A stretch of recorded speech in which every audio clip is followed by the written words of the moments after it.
Therefore, the starting point of this particular course is always going to be understanding what are mathematical models. We do not focus so much on how to do mathematical modeling. For one, mathematical modeling of any systems, physical systems or otherwise, is a lifetime pursuit. I mean, you need an expertise in that particular area to understand what model is appropriate. I'm a mechanical engineer, so I understand a little bit about how mechanical systems work.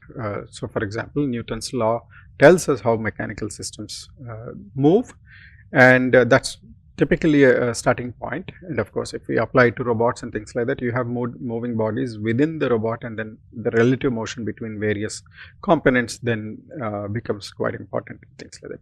So, understanding the dynamics, relative or absolute, is quite important, and that requires understanding of physics quite well. And if you are dealing with a system that has more electrical power and things like that, you need principles of electricity and so on, and there's no limit to it. And therefore, nobody can study each and every area that is available in this world. So, specialists from each area actually have expertise in mathematical modeling, and our starting point is actually getting the models from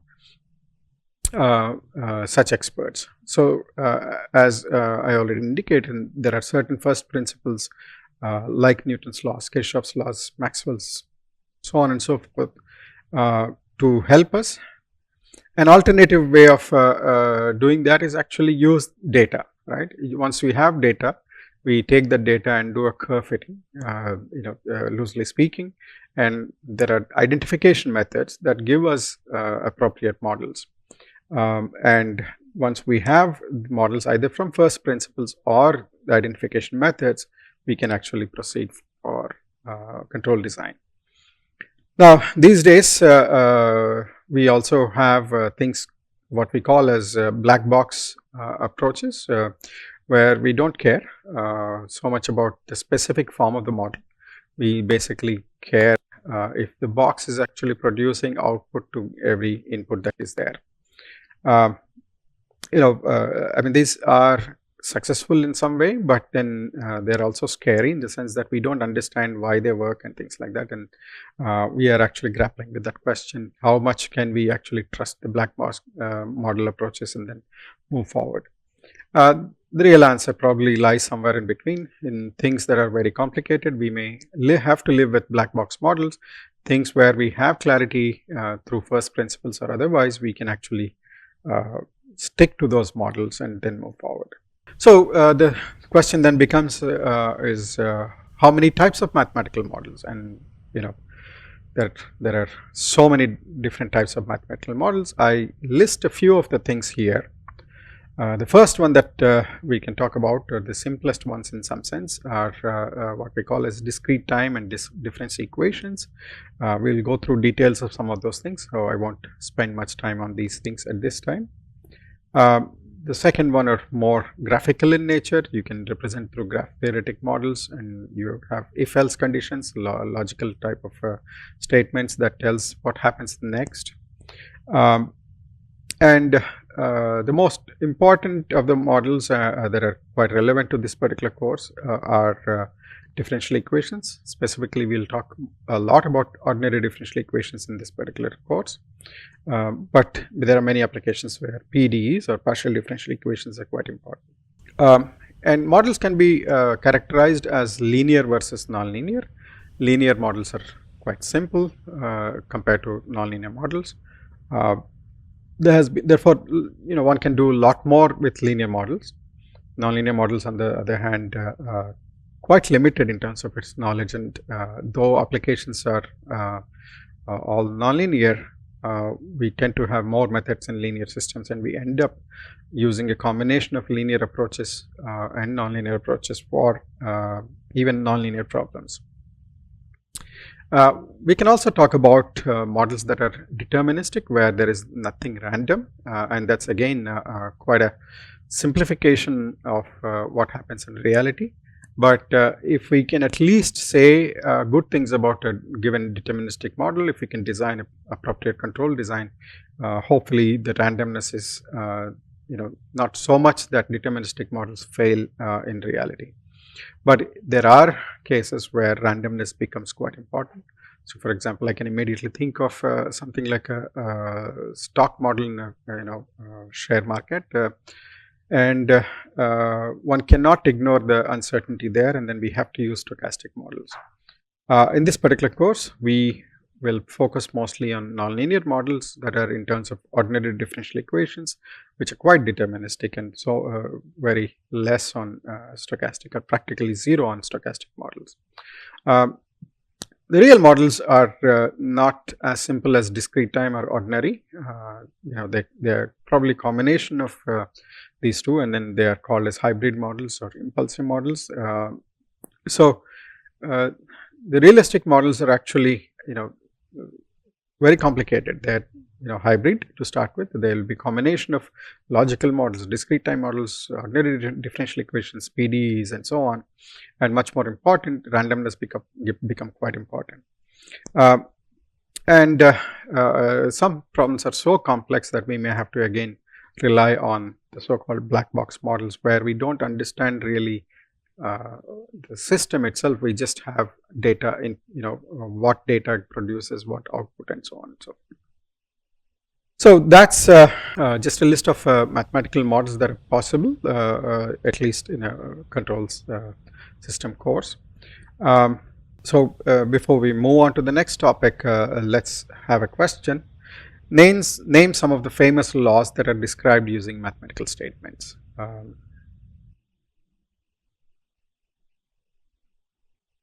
The answer to this question was given earlier. Newton's law, for example, describes how force is related to acceleration, or the second derivative of the position.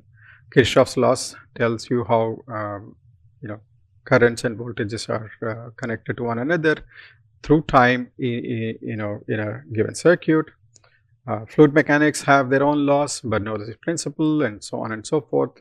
Navier-Stokes is one of those very famous fluid mechanics equations that can apparently describe weather patterns and so on, but they are so complex that it remains an open problem in terms of how to solve general Navier-Stokes problem. And many laws are there, but of course there are many systems that do not have any first principles, meaning we are still trying to understand if there is a single equation or couple of equations that can describe a particular given system. So, for example, the stock market that I mentioned, how stocks, the values of a particular share or a stock changes in a particular day is observed through data. We can even curve it and put into some standard models, but never there is no first principle, something like Newton's law, and that makes many of these systems quite complicated. So, next we will go through some of these models. Sooner or later we will stick to only ordinary differential equations, but for now I will go through a couple of types of models. The first one is discrete time and differential equations. To understand what kind of models are covered in this particular class, we will look at the famous Fibonacci equation, and all of us probably can relate to this particular equation that we see in front of us. X of k plus 2 is equal to x of k plus 1 plus x of k. This essentially says that the current number is summation of the previous two numbers. This is a very famous equation that we like to use it as a simple example to learn how to do a computer program, but in reality all the computer programs are in some sense discrete time equations. You do have step by step manipulation of variables and numbers, and basically essentially you have all such equations. Not everything of course that looks as simple as Fibonacci. They'll have if conditions, while conditions, and so on and so forth, but all of them are discrete time equations. And in fact, in a computer, since we cannot store a number with infinite precision, they also are digital in nature, in the sense that the ability to save only certain number of digits also makes it quite limited, and that appropriately should be called as digital equations rather than discrete time and difference equations. Now, difference equations and discrete time equations are names for one and the same, and subtlety is can be ignored in most of the cases. But if you are looking for really the subtle question, basically what is the difference? It's really the way we write the equation. We can write in terms of difference of previous step and the current step in terms of something. In Fibonacci case, basically delta xk, the difference of current and the previous one is equal to the number that is from even the step before. And even if we have a continuous system, and then that can be actually modeled also as discrete time and difference equations, and the equation in front of you actually kind of hints how that can be done. Variable x at a particular t plus delta t can be approximated as x of t plus f of x of t, and we can analyze by understanding what is f, we can analyze this particular system as a discrete time system. They are simpler to analyze, discrete time equations, compared to the continuous counterparts, but in the approximation sometimes we can lose the important features of continuous time, and also sometimes actually counterintuitive, but actually you may actually have answers in continuous time and discrete time. The analysis may seem simpler, but it can be quite computationally burdensome. So depending on the case, sometimes we actually analyze the continuous time counterpart, and sometimes we restrict ourselves to discrete time. I mean, certain things are quite simple in discrete time, and certain things are quite they become simpler in continuous time.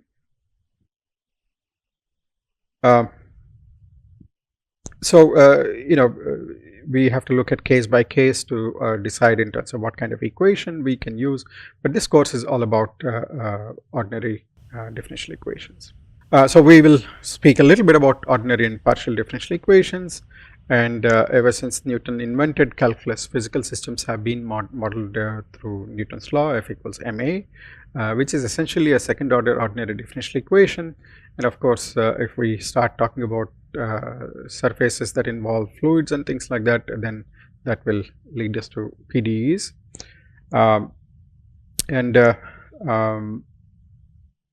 PDEs and ODEs, of course, ODEs typically, the second law of motion is essentially a ordinary differential equation where the independent variable is time, whereas PDEs, we will add other independent variables like space. So if we are talking about fluid flow around airfoil, airplane wing, then we have to talk about both time and space, and then therefore we will end up with something like a PDE.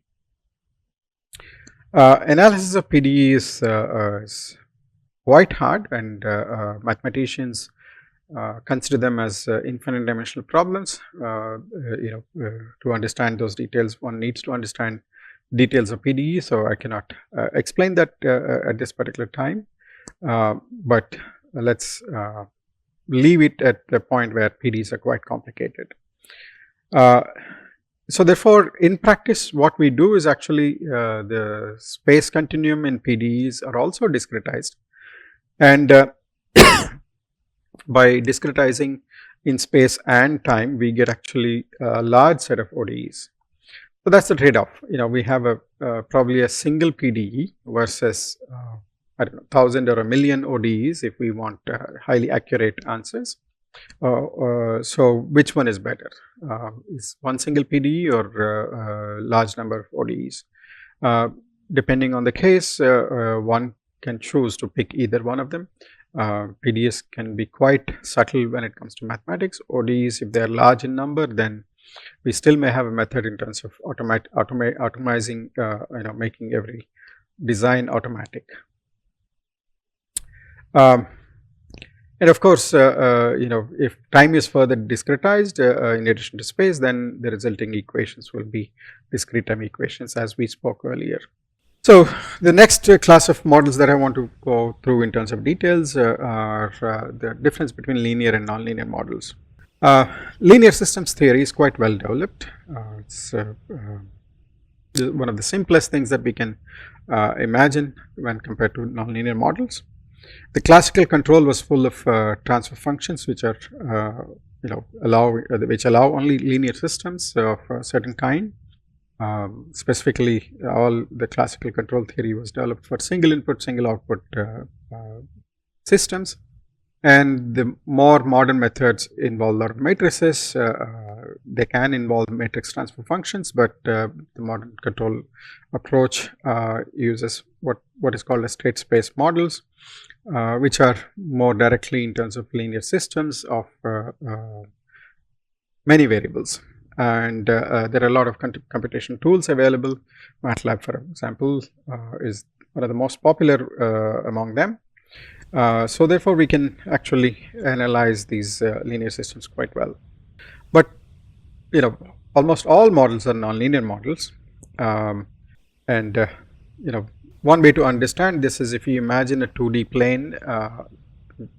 The number of linear systems are like the origin, and rest of them, all the nonlinear models, and are the rest of the space. In that sense, there are more nonlinear systems than linear systems by infinite fold, so to speak. But nonlinear systems are quite hard. I mean, I hope you see the pattern that discrete time equations in some sense are relatively simple to understand. ODEs are a little bit more complicated. PDEs are really complicated, and similarly linear systems are simpler, but nonlinear systems are quite complicated. The choice between these two, difficult versus simple, really depends on many factors, including whether a particular model actually is necessary to retain certain difficult feature from a design perspective, from an analysis perspective, and so on.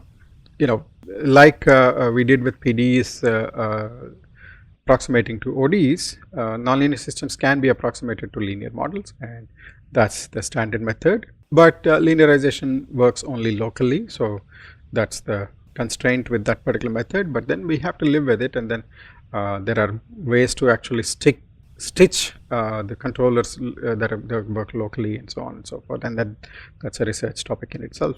But sometimes when we linearize, the essential nonlinear behavior may be lost, and we'll probably see an example. So my favorite example to see the essential nature of nonlinear behavior is if you take f of x is equal to x cube, which is clearly nonlinear. If we take a linear approximation of this around the origin, then we approximate it as 0. I mean, that's the linear approximation of x cube. After all, we know that x cube is quite small, and then when we approximate it to linear, and then essentially it is 0, and losing pretty much all of the information, and sometimes therefore this is totally unacceptable. We take a nonlinear system and we want to study it, and then essentially we end up with something trivial, and that cannot be. So we have to retain nonlinearity to understand the system. Similarly, we have phenomena such as limit cycles, hystereses, and bifurcations. All these are absent in linear models, and if they are the most important features of a particular system, then we cannot ignore the nonlinearities in the system. So therefore, considering these reasons, we still maintain that nonlinear systems are important to study, and then this entire course is about understanding how to study nonlinear models. So with that in mind, basically we will restrict ourselves to nonlinear ordinary differential equations. We could take the more complicated path of PDEs that are stochastic in nature and hybrid, but that becomes quite complex. So this is somewhere in between the straightforward linear models to a full-blown hybrid stochastic PDEs. So this course focuses therefore only on models described by ODEs. And as I already pointed out, PDEs can be approximated as ODEs. We don't speak about that approximation, but it can be done. Then this introductory course will focus that are time invariant, simply because again things are time varying, then again we will have more difficulty. So this is the first cut course where we pick the simplest of nonlinear models that are easy to analyze, and Those are essentially time invariant ordinary differential equations, and we will see what we mean by time invariant models and so on and so forth. So, like I said, hybrid systems with time varying and stochastic characters are the most generic models, but any theory that talks about these things are extremely technical and quite limited in terms of what we can do with those results. So anyway, before we jump into nonlinearity, what is the definition of linearity, and which tells us what's the definition of nonlinearity by itself. So most of us probably are familiar with the definition of linearity. The simplest way of thinking about it is if there is a function and let's say f of x, x is the variable that gives us the value of the function. If we double the value of that particular x, then f doubles. And if we have two things like x and y, f of x plus y is equal to f of x plus f of y. So this essentially is linearity, and anything that does not satisfy this particular linear properties are nonlinearities. And you can imagine basically therefore the class of linear functions or linear systems are quite small compared to a class of nonlinear systems. So with that, the first lecture of the first week is comes to an end. We will get into many examples of ordinary differential equations next lecture. Thank you.